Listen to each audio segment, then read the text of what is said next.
everybody.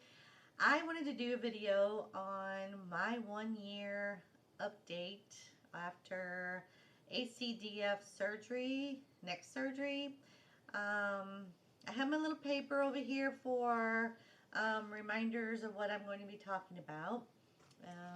So I wanted to start off from the very beginning, and this should help, hopefully, people that are going through the beginning phases of deciding to have surgery or not. And so here we go. It took me about 3 years to decide if I was going to have surgery or not. I didn't have any symptoms up till then. I had 3 level, well, actually 3.5 level. And the reason why they call it half level is because there is like a stint in C7. So I had C3 through C7 done. So the C7, he couldn't put an actual insert in that part because he said I wouldn't be able to swallow if I did, which would have not been a good thing. So anyway, let's get started. Okay, so I chose a neurosurgeon to do my surgery, and like I said, it took me a long time to decide if I was going to do it or not. I was in a lot of pain, like 3 years up to this, up to this surgery point. I felt like somebody had their hands up on my shoulder blades, pulling them down like with all their weight. I had a lot of neck pain, where I woke up some mornings where I couldn't move my neck left to right. And then I had shooting pains up and down my arms, arm numbness, finger numbness, where I couldn't feel my whole hand. So a lot of things. And then I started having neurological problems with breathing and just a ton of things that you just don't want to have those symptoms whatsoever. So comment below, let me know what your symptoms were. I'm kind of interesting to know what everyone has gone through, what they went through, and all that. And I hope this video helps someone make that decision or feel a little bit more at ease on what's to come. Throughout the video, I will put pictures of after the x-rays after they take, after your surgery. Mine was, sorry, there's a gnat in my house that will not leave me alone. So he did the x-rays 6 months after surgery, and I'll put those pictures in with this video to show you what it looks like with the hardware and everything that I have in my neck. So my hospital stay was 6 days. Now typically that is not your average stay for an ACDF 3 level. Usually it's about 2 to 3 days, and I don't know what your doctor has said, but typically it's 2 to 3 days. But I was having a hard time swallowing and getting any kind of food or liquid down, and I was in severe pain. I'm not going to sugarcoat it because I want you guys to get, where it's total transparent of what happened with me. And I also wanted to mention that I am not a medical professional or any, nurse or anything like that. But I wanted to just tell my story of what has happened, and hopefully it will help someone in the long run. So like I said, it was 6 days, and I tried and kept trying for those 6 days to eat. It was all the way up to the 6th day is that I finally got some chicken broth down. I hope and pray that you guys don't have any swallowing problems, that you just go in and everything, because it's really frustrating when you can't eat, you know, so you're just kind of sitting there in your bed.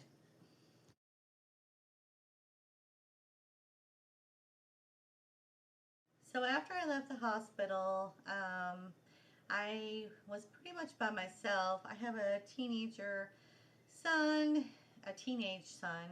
I can't speak today. Um, that helped me a little bit and everything, but at that time he was 16, so he did help me a lot with. Um, so I didn't get to take a shower for about 3 days after I was um, back from the hospital. So, and I didn't get to take one while I was there. So I was looking forward to having a shower or some kind of bath or something. But I know that you can't take a bath because you can't be submerged in the water at all. But you can take a bath with your, or I mean, a shower with your Aspen collar. And I wanted to show it to you, is what I had. You probably have seen these Aspen collars before, and um, I actually, at first, I didn't like them. It was like a love-hate relationship, and but this collar, I would not go anywhere without it. Even when he told me I didn't have to wear it anymore, I wore it because I actually felt like a bobblehead until it starts to fuse. Um, you kind of feel like a bubblehead, and until you gain that strength, you start your physical therapy later on, you still feel like you just can't, you know, especially when you drive. Um, Driving is kind of difficult. I didn't get to drive until 6 weeks after I got home from the hospital, so 6 weeks was the amount. When I got home and I still couldn't swallow very well, popsicles really helped, and I ate a lot of those. Um, Even in the hospital, I couldn't even eat a popsicle. It was very frustrating. I hope you guys don't have to go through that. Um, Eating. And then some people ask me, how long were you in pain until it started getting better after you got home? And to tell you the truth, ice packs really help, and also heat really helps. So I was doing the heat 10 minutes, ice 10 minutes, and then I would give it a break. But then a lot of times I had ice on all the time. And I think the the um, the best thing that helped me was wrapping in one of those, you know, where you wrap your leg up. I forgot what they're called. When you sprain your ankle, those. I would wrap it around and put the ice bags right on my shoulder blades to help those. And some of the hospitals send you home with an actual big, and you can get them on Amazon, the big ice packs that cover your whole back. It's like a full back ice pack. I didn't have one of those, but just seemed like smaller. And then, let me go get it. I'll go get this thing that really helped me. Okay, this is the one I wanted to go get. This is called a Back Buddy Junior. They have the ones that are longer than this, and what it does, and I love this thing even now, but what you do is you hold on to this because it kind of stabilizes it. Oh my gosh. Whew. But after a day's work, because I sit at a computer all day, it really works out the knots in your back. Oh, that I gotta do that later. Sorry. um, but it really helps with the knots in your back when you're going through all that pain. It just kind of works it out. Sorry, I'm trying to get that to stand up there. Anyway, then, you know, ice, you know, taking, when you get to the point where you can take a shower or a bath, I took a couple of really hot baths that really helped with Epsom salt. So that's just one, you know, thing you can do. I also got my favorite thing, which I just rented it because I already had a recliner, but it's not like the one I got from Rent-A-Center. It's the one where you have the automatic buttons on the side and it reclines out you know, with the automatic buttons, and it, you know, then your back goes up or down, or, you know, this thing was like top of the line thing, you know. It was way too much money, so I just rented it for a month because I knew that I would be in that chair for a month, trying to get used to all the aches and pains after surgery and all that. That chair saved me. So if you know of anyone with a chair, or you can rent one for a month, I think it was like 40 bucks for the month, and then you just return it after you're done. Also, my bed, I have one of those beds that reclines at the headrest and the footrest. Um, so I didn't really do anything with the foot part of it, but the head I brought way up like a recliner. I'm a side sleeper, so a side, um, and I also have sleep apnea also on top of everything else. So that's kind of embarrassing for me to even say it, because I get embarrassed or shy about telling people I have sleep apnea for some reason. Anyway, so to deal with, there's that gnat again, to deal with having surgery and then having this mask over your face is a lot to deal with. Those of you who are that have sleep apnea, have gone through this surgery, you know of little tips that you've done so you can help others, go ahead and put them in the comments below. Would be great. So dealing with that now, regarding meds, and they gave me some pain medicine when I left the hospital, which I only had maybe half of those, the opioid, I don't even know what it's called, but it's like, I'm not sure even what it's called, because I can't take things like that. Even when they put me under, they had to do some special care with putting me under because of the sleep apnea. Make sure you tell your doctor you have sleep apnea, because when I got my gallbladder out back in 2005, I didn't tell them because I didn't think I had to. But go ahead and tell your doctor, because there's a difference. But good news, so far I haven't had to have any kind of medication. I'm very lucky and very blessed.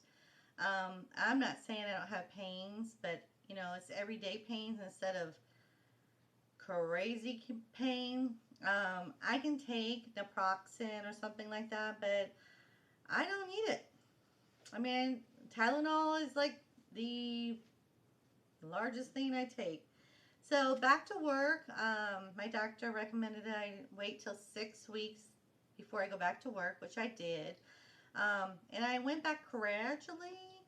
Um, so like I worked maybe a half a day and then I came home, because you may think that you're getting well at home and you're feeling really strong and everything, but then when you get to work and you work a stressful job like I do, it takes a toll on you. So I had to take it easy there for the first 2 weeks of going back. Another thing I wanted to mention was driving sensation, I call it. It's the gravity of when you take off, you know, from like a stop sign or something like that. I still get, even after a year, I still get this where it hurts to have, you know, like if somebody else is driving, it hurts to take off real quick. And then when I'm getting on the highway, the gravity kind of pulls. It's almost like taking off on a rocket, and you know, it's pulling you back, but you want to pull forward and straighten up. That's exactly how it is. And your physical therapy will help give you exercises that will help strengthen that. So that's another thing that I've been dealing with lately, but it's getting better. I'd like to talk about my range of motion. A lot of people have this misconception about range of motion. If you get 3 levels or more, even 2 levels or more, you can't move your neck. Bang, bang, bang. I'm lucky, very blessed that I can move. Now, I've noticed that if I'm at like I work at the concession stand and things like that. Um, if I'm moving my neck back and forth like all day long, then it does get sore. Um, because it's just not used to it. Because when I'm typing at work, I'm just typing at work, and it's just straight ahead, you know. So I want to get also to the losing the weight. I had to lose more weight. When I had surgery, I was 232 pounds, which is, he never did say, you know, you have to lose a little weight before we would do the surgery, but I was 232, and that is just way too high to do anything. Um, it was, I did lose some weight in the hospital from not being able to eat for a week, but yeah, I had to start losing the weight, so I started doing keto back in May, and I've lost 22 pounds, 22.8 pounds. Can't forget about that point 0.8. So that is part of the reason why I'm also doing this video, is because I hope that I can give some people some courage that they can, even after surgery, can lose some weight. And I hope that this encourages you and gives you a little bit of hope to be able to do those things. I almost forgot. I forgot to mention my pillow. This is just your little, it's like a big pillowcase there. See what size it is? This will become your best friend forever. Um, it it has saved me. I got this actually, not this particular pillow, because the old one is from the hospital. I actually got this from the store. But get this size of pillow, because this gives, like, when you first get out of the hospital, you're not supposed to sleep with pillows with your collar if you have to wear one. So this helped me just get a little bit of a lift, because when you have sleep apnea, you have to deal with a, you know, I have to be inclined a little bit at least. When I sleep on my side, I just can't have my head hanging there. But it really helped a lot. And also, I wanted to show you the bone stimulator that I got. Looks like a steering wheel. Look at this thing. Lots of money for this thing. It cost as much as a car. I'm serious. At least my insurance covered it. I was very lucky there. But it only lasts, I had to do that for 8 months. 8 months. A half hour a day. I know some people I've seen on posts, they have to do it like 4, sometimes more a day, where they have this, it's a different one, where it just kind of lays on your shoulder. But it helps stimulate bone growth. And I also do bone broth, also to stimulate more bone growth. So anyway, good news that I went for my checkup, and sorry, I got a piece of hair or something. Found out that I am fusing, which is a good thing. So I hope this video, if you guys have any other suggestions that you want me to do, I also had, after that, I had cubicle release and carpal tunnel surgery right after that, within a 3-month period. So I can go ahead and talk about that if you want me to. Just comment below and let me know. And I hope you like this video, and I hope you share, and I hope you subscribe, because I have a lot to say. So have a great day and take care.